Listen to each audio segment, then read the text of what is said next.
আশাশুনিতে পুকুরে ডুবে অর্ণব দেবনাথ নামের ২ বছরের এক শিশুর মর্মান্তিক মৃত্যু হয়েছে।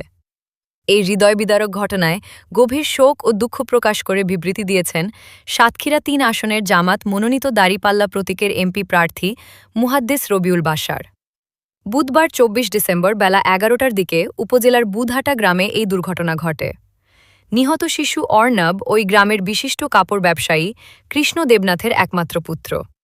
এদিকে মৃত্যুর খবর পেয়ে এক শোক বার্তায় মুহাদ্দিস রবিউল বাশার বলেন, ছোট্ট এই শিশুর মৃত্যু অত্যন্ত বেদনাদায়ক। কৃষ্ণ দেবনাথের একমাত্র সন্তানের মৃত্যু সংবাদে আমরা গভীরভাবে শোকাহত। সন্তান হারানো বাবা মায়ের আর্তনাদ সহ্য করার মতো নয়।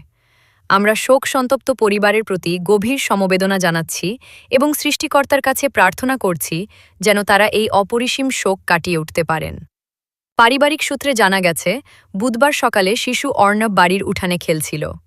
এক পর্যায়ে পরিবারের সদস্যদের অগোচরে সে বাড়ির পাশের পুকুরে পড়ে যায়।